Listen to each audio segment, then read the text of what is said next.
नामांकन दाखिल किया है मनोज तिवारी ने। इस वक्त ये बड़ी जानकारी आपके सामने रख रहे हैं और लोगों की भारी भीड़ इस दौरान मौजूद रही है। नामांकन पत्र उनकी तरफ से भर दिया गया है। जीत का दावा करते नजर आ रहे हैं मनोज तिवारी। तस्वीरें आपको नामांकन दाखिल करते वक्त की हम दिखा रहे हैं। तो बड़ी खबर आपको बता रहे हैं, तस्वीरें आप देख रहे हैं। मनोज तिवारी ने नामांकन दाखिल कर दिया है। उत्तर पूर्वी दिल्ली ये वो सीट है जिनके सामने कांग्रेस की तरफ से कन्हैया कुमार चुनावी मैदान में है और ऐसे में लगातार दोनों ही तरफ से एक दूसरे पर आरोप प्रत्यारोप अब तक हमने सुने हैं, देखे हैं। लेकिन यहां पर देखिए नामांकन दाखिल करने के बाद की तस्वीर। मनोज तिवारी ने उत्तर पूर्वी दिल्ली से चुनाव लड़ने के लिए नामांकन दाखिल कर दिया। इसी बीच अगली बड़ी खबर आपको बता दें, परक्का की रैली में ममता बनर्जी ने गंभीर आरोप लगाए। चुनाव आयोग के आंकड़े पर ममता बनर्जी ने सवाल उठाए और कहा कि अचानक से मतदान के आंकड़े बढ़ना चिंताजनक है। ममता बनर्जी कहती हैं कि आंकड़ों में बीजेपी ने छेड़छाड़ की है, ऐसी आशंका व्यक्त की जा रही है। कई ईवीएम गायब हैं। ये ममता बनर्जी ने परक्का की रैली में बीजेपी पर गंभीर आरोप लगाए हैं।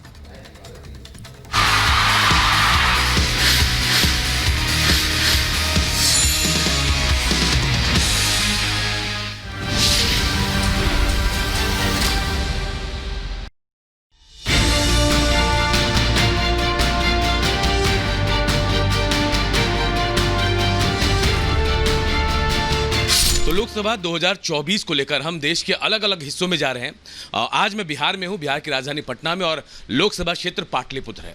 पाटलिपुत्र पहचान है अपने अभिन्न सौगात के लिए, इतिहास के लिए, और उसके बाद एक और पहचान बनी रामकृपाल यादव। जी हाँ, 3 बार चुनाव हुए, उसमें से 2 बार रामकृपाल यादव ने यहाँ जीत हासिल की और एक बार फिर चुनावी मैदान में वो एनडीए की तरफ से, बीजेपी की तरफ से ताल ठोके। ये घर जहाँ रामकृपाल यादव रहते हैं, 2 बार के सांसद, सेंट्रल मिनिस्टर रहे, लेकिन उनकी सादगी का परिचायक ये घर है। बहुत छोटा कमरा, छोटा सा घर, लेकिन यहीं रामकृपाल यादव रहते हैं और यहीं से लोगों से आना जाना, मिलना जुलना सब करते हैं। रामकृपाल जी खुद हमारे साथ हैं।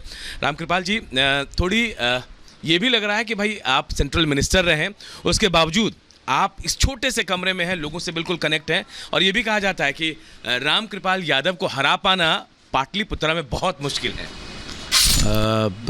एक्चुअली मैं थोड़ा संशोधित कर दूं जी। आपने जो कहा, मेरे लाइफ का 40 साल हो गया और मैं 5 बार लोकसभा का चुनाव जीता हूं जी।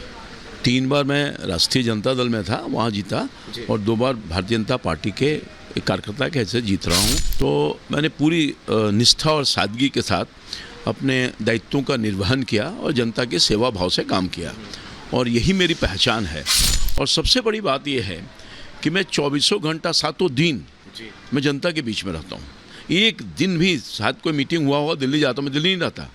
दिल्ली ऑफिस है, यहाँ घर है। बहुत लोग जाके दिल्ली घर बना लेते हैं और अपने घर को भूल जाते हैं, तो वो मैंने काम नहीं किया। 5 साल मैं सेवा देता हूँ। हम चाह रहे हैं कि इतने छोटे से घर में पूर्व केंद्रीय मंत्री और मौजूदा सांसद कैसे रहते हैं। ये छोटा सा बेडरूम है, हम यहाँ तक पहुँचे हैं। कैसे समेट लेते हैं रामकृपाल जी इस छोटे से घर में अपने आप को? मैं बताऊँ कि मैं लंबे काल से इसमें रहता हूँ और इस पर मैं ही नहीं, मेरी पत्नी नहीं, बल्कि जब छोटे बच्चे थे तो मैं ऐसे सोता था। ये एक्स्ट्रा टेबल लगा हुआ है जी जी। तो मैं बच्चों के साथ भी इसी में बहुत लंबा दिन गुजारा है और निकल गया, टाइम निकल गया और निकल रहा है जी। बहुत सारी मेमोरीज हैं, यादें हैं। हाँ। आपकी उस वक्त की तस्वीर जब आप सांसद बने या फिर परिवार ही थे कि हमारी पत्नी और मैं, मेरे दोनों बच्चा, हमारे अपने किसी कार्यकर्ता के फंक्शन में गया था, तो वहाँ का फोटो है ये वहाँ का फोटो है। इन तस्वीरों को सजो कर रखा है आपने? हाँ बिल्कुल। अपने अतीत को नहीं भूलना चाहिए। बिल्कुल। जो अपने अतीत को भूल जाता है वो अपने आप को भूल जाता है।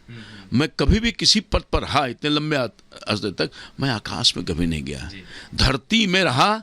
क्योंकि कभी अगर मैं आकाश से धरती पर गिरना होगा तो धरती में ही गिरूंगा, मैं कभी आकाश में गया ही नहीं। मैं चाहूंगा कि दूसरा घर भी दिखाएं हमें आप। आइए। और हम लोगों को भी बताएं कि मतलब सादगी का परिचय कैसे हैं रामकृपाल यादव।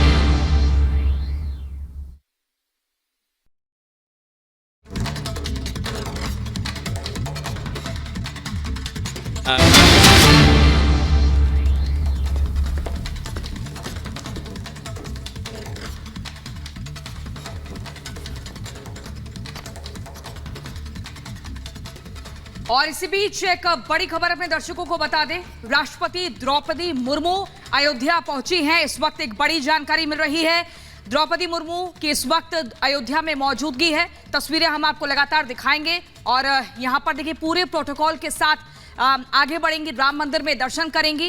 ये तस्वीरें आप देख रहे हैं, द्रौपदी मुर्मू जो हैं अयोध्या पहुंच चुकी हैं। उत्तर प्रदेश से बड़ी खबर आ रही है, हमारे देश की राष्ट्रपति द्रौपदी मुर्मू इस वक्त अयोध्या में मौजूद हैं और यहां पर पूरे प्रोटोकॉल के साथ आगे बढ़ते हुए वो राम मंदिर पहुंचेंगी, जहां पर प्रभु श्री राम के दर्शन किए जाएंगे, विधि विधान से दर्शन किए जाएंगे। इससे पहले भी हमने लगातार अपने दर्शकों को दिखाया है कि जो अलग अलग नेता हैं, अलग अलग पार्टियों के नेता हैं, मुख्य तौर पर वो राम मंदिर पहुंच रहे हैं। हालांकि दूर दराज से लोग भी पहुंच रहे हैं, जो राम भक्त हैं वो पहुंच रहे हैं। लेकिन ये तस्वीरें आप देखिए, द्रौपदी मुर्मू का स्वागत किस कदर यहाँ पर हो रहा है और ये पूरे प्रोटोकॉल को फॉलो करते हुए आगे बढ़ रही हैं द्रौपदी मुर्मू।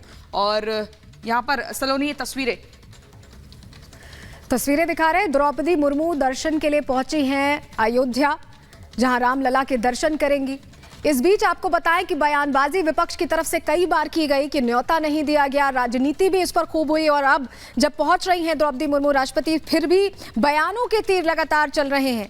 और तस्वीरें आपके सामने हैं, पहुंच चुकी हैं अयोध्या और कुछ ही देर में रामलला के दर्शन करने पहुंचेंगी, पूजन करेंगी। चर्चा इस बात को लेकर बार बार की गई थी। सबसे पहले राहुल गांधी ने कहा था कि आदिवासी हैं इसलिए उनको न्योता नहीं दिया गया है और उसके बाद तरह तरह के बयान सामने आए। लेकिन अब द्रौपदी मुर्मू जब पहुंच रही हैं तो उन बयानों पर एक तरह से लगाम भी लग रही है और जो राजनीति इस मुद्दे को लेकर की जा रही है, राम मंदिर को लेकर की जा रही, चाहे प्राण प्रतिष्ठा की बात हो, रामनवमी पर जो विशेष आयोजन किया गया हो उसकी बात हो, तो यहां उस पर एक तरह से लगाम लगा रही हैं द्रौपदी मुर्मू पहुंचकर। तस्वीरें हम दिखा रहे हैं, अयोध्या में उनका स्वागत किया गया है और सरयू आरती में भी राष्ट्रपति के शामिल होने का कार्यक्रम है। तो रामलला का दर्शन करेंगी, सरयू आरती का हिस्सा होंगी और हनुमान सेतु भी, माफ कीजिएगा, हनुमान गढ़ी भी जाएंगी। ये भी कार्यक्रम